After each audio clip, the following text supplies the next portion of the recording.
नमस्कार दोस्तों, स्वागत है आपका न्यूज वाले में। मैं रोशनी आज आपके लिए लेकर आई हूँ 10 मिनट में देश और दुनिया की 50 बड़ी खबरें जिन पर बनी रहेंगी आज सबकी नजरें।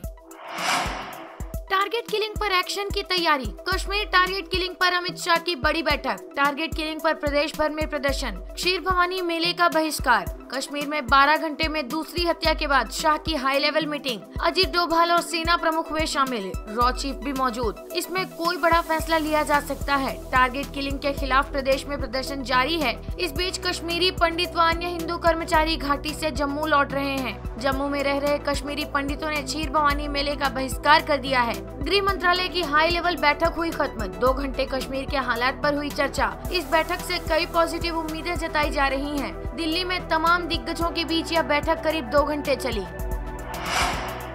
National Herald case. ईडी ने राहुल गांधी को फिर से जारी किया समन। 13 जून को पूछताछ के लिए बुलाया। 13 जून को ईडी के सामने पेश होंगे राहुल गांधी। जांच एजेंसी के नोटिस के बाद मांगी थी नई डेट। पहले ईडी ने कांग्रेस नेता राहुल गांधी को 2 जून को तलब किया था। हालांकि विदेश में होने के चलते वो पूछताछ के लिए ईडी के सामने पेश नहीं हुए थे। वहीं इस मामले में कांग्रेस अध्यक्ष सोनिया गांधी को भी नोटिस जारी किया गया है। उन्हें 8 जून को ईडी ने तलब किया है।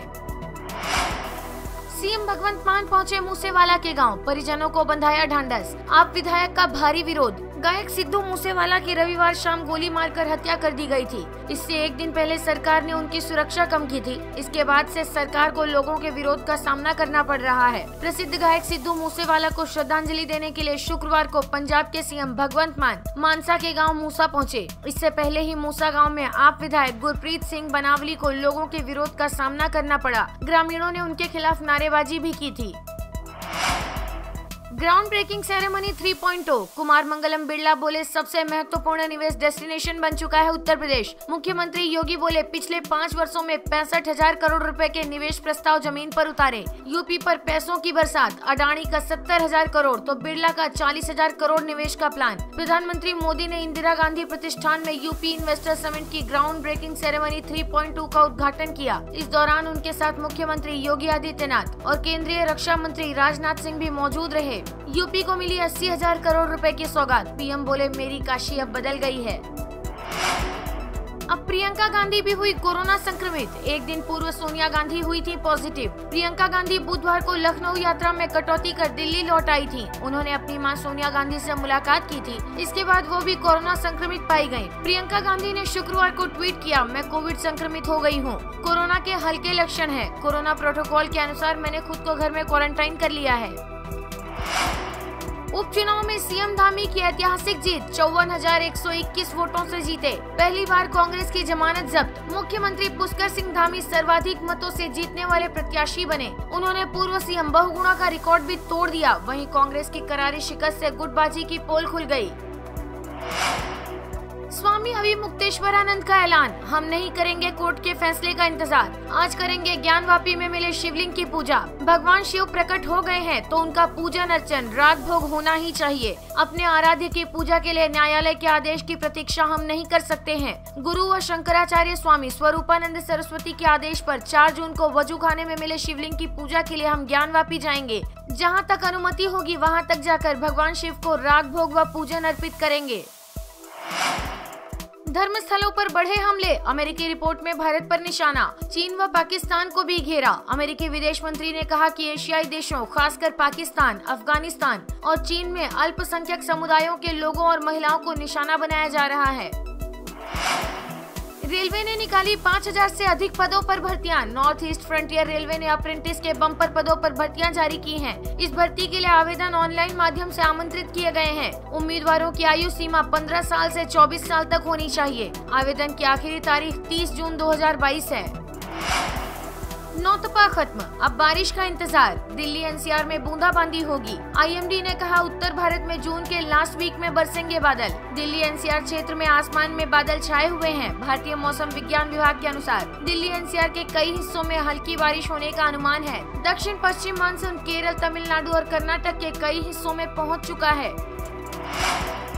पाकिस्तान में पेट्रोल डीजल के फिर दाम बढ़े 30 रुपए प्रति लीटर। 6 दिन में 60 रुपए लीटर महंगा हुआ फ्यूल। बिजली के रेट भी बढ़ेंगे। 7 दिन पहले भी पाकिस्तान में फ्यूल रेट्स 30 रुपए प्रति लीटर बढ़ाए गए थे। पेट्रोल डीजल और केरोसिन के साथ ही बिजली भी जबरदस्त झटका देने जा रही है। National electric power regulatory authority ने भी ऐलान किया है कि अगले महीने से बिजली 7 रुपए 91 पैसे प्रति यूनिट महंगी की जा रही है। अब 1 यूनिट के बिजली के लिए 24 रुपए 82 पैसे देने होंगे।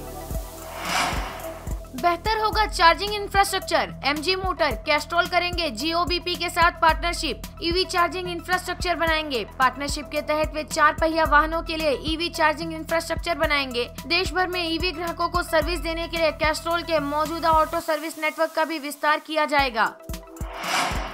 22 जून को आयोजित होगी कांस्टेबल भर्ती परीक्षा। 14 मई को रद्द हुआ था पेपर। नकल रोकने के लिए एटीएस और एसओजी करेगी निगरानी। राजस्थान में 4588 पदों के लिए 14 मई को रद्द हुई कांस्टेबल भर्ती परीक्षा अब 22 जून को आयोजित करवाई जाएगी, जिसमें प्रदेश भर के 1.5 लाख से ज्यादा अभ्यर्थी शामिल होंगे। भर्ती परीक्षा के लिए 14 जून के बाद एडमिट कार्ड जारी किए जाएंगे। पंजाब की जेलों में गैंग वॉर का खतरा। मूसेवाला की हत्या के बाद गैंगस्टर्स दे रहे धमकियां। सरकार ने एसटीएफ के एडीजीपी को सौंपा जेल का चार्ज। गैंगस्टर ग्रुप एक दूसरे को धमकी दे रहे हैं। इसे देखते हुए सरकार ने तेज तर्रार आईपीएस हरप्रीत सिद्धू को जेल के एडीजीपी का चार्ज सौंप दिया है। कोलकाता में अब ग्रोसरी ही नहीं, शराब की भी होगी 10 मिनट में डिलीवरी। पश्चिम बंगाल की राजधानी कोलकाता में रहने वाले शराब प्रेमियों के लिए एक अच्छी खबर है। कोलकाता में रहने वाले लोग अब ऑनलाइन ऑर्डर कर महज 10 मिनट में घर बैठे शराब की डिलीवरी पा सकते हैं। एक स्टार्टअप कंपनी ने ये सर्विस शुरू की है।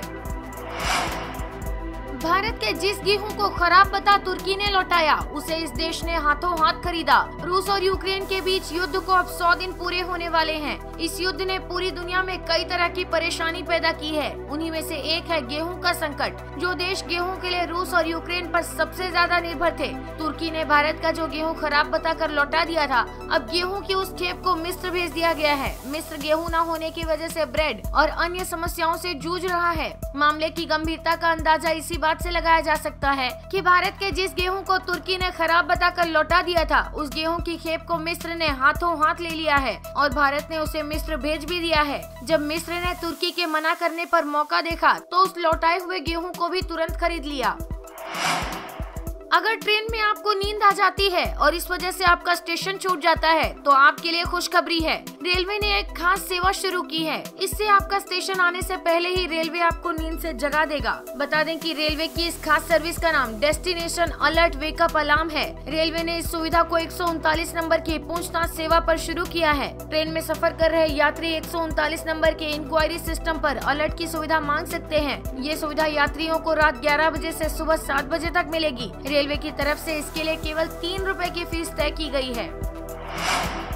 सफर से थके यात्रियों के लिए रेलवे की नई सुविधा। ट्रेन से यात्रा करने वाले यात्रियों को कई बार ठहरने की सुविधा के चलते परेशान होना पड़ता है। अगर आपके साथ भी कुछ ऐसा हुआ है तो रेलवे की तरफ से जल्द मुंबई के सीएसएमटी पर पॉड होटल शुरू किया जाने वाला है। इसमें यात्रियों के ठहरने के लिए सिंगल रूम की व्यवस्था होगी। पॉड होटल के जून के अंत में लोगों के लिए खोले जाने की उम्मीद है। अनंतनाग की पंडित कॉलोनी खाली। हत्याओं के बाद 90% कश्मीरी पंडितों ने रातों रात घर छोड़ा। बोले लोगों के सब्र का बांध टूट चुका है, जिसके बाद रात में ही वे पलायन कर गए। घाटी में लगातार हो रही हत्याओं के बाद कश्मीरी पंडित अपना घर छोड़कर जाने लगे हैं। पीएम पैकेज से मिले अनंतनाग के मटन स्थित पंडित कॉलोनी में सन्नाटा पसरा है।